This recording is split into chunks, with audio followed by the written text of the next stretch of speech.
কিছু নাই, দুনিয়া একটা বক্তব্য বাইরে করতে পারি না। যত জাতি মানে ঢাকা শহর যত কামাই করি সবই রয়েছে। আমি কয়েকদিন আগে খালি প্লাস্টিকের একটা কয়টা বস্তা বেশি 40 টাকা, এছাড়া দুনিয়া কিছুই নাই আমার। আর বেন্দনের কাপড় চোপড় আরি পাত্র দেখতেছি কিছুই নাই। আল্লাহর দুনিয়াতে কিছু না, খালি জীবন ছাড়া আর কিছুই নাই।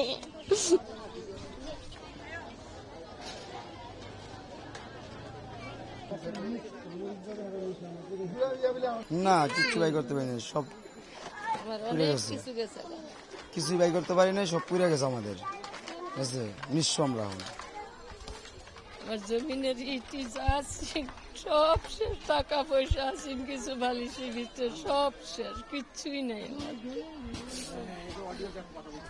আমার, কিচ্ছুই নেই, সম্পূর্ণ শেষ হয়ে গেছে। আমি একবারে বিকারির চেয়েও খারাপ হয়ে গেছি বাবা, আমার কিচ্ছুই নেই, আমি একবারে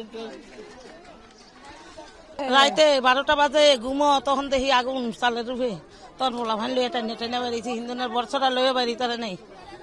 আল্লাহ আল্লাহ রে,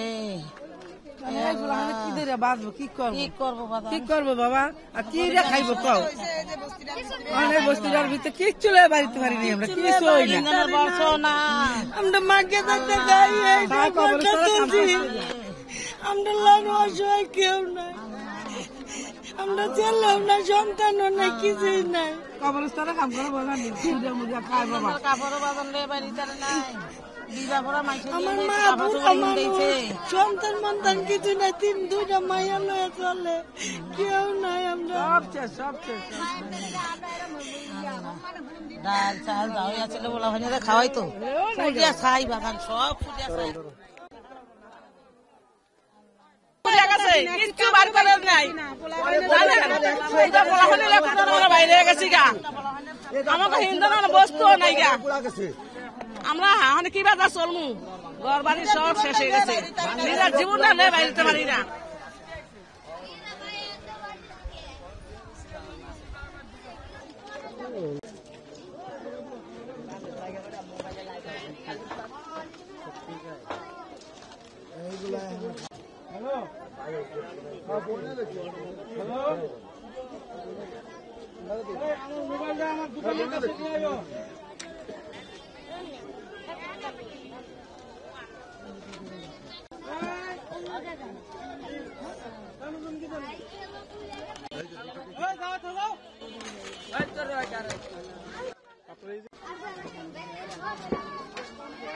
দেখলাম এখানে মনে করেন যে আমি হোটেলের কাজের থেকে এসে ভাত খাচ্ছিলাম, এর ভিতরে ভাত খাওয়ার ভিতরেই বলতে যে আগুন আগুন, ভাত ফেলাই চলে আসছি।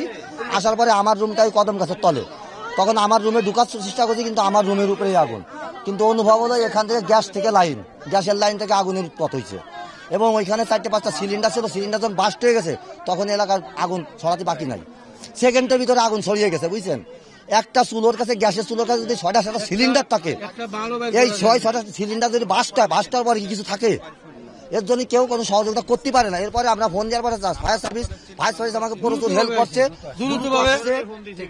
আমাদের যদি ভুল ভ্রান্ত হয়ে থাকে সর্বোচ্চ 2-4-5টা থাকতে পারে, তার অতিরিক্ত নাই।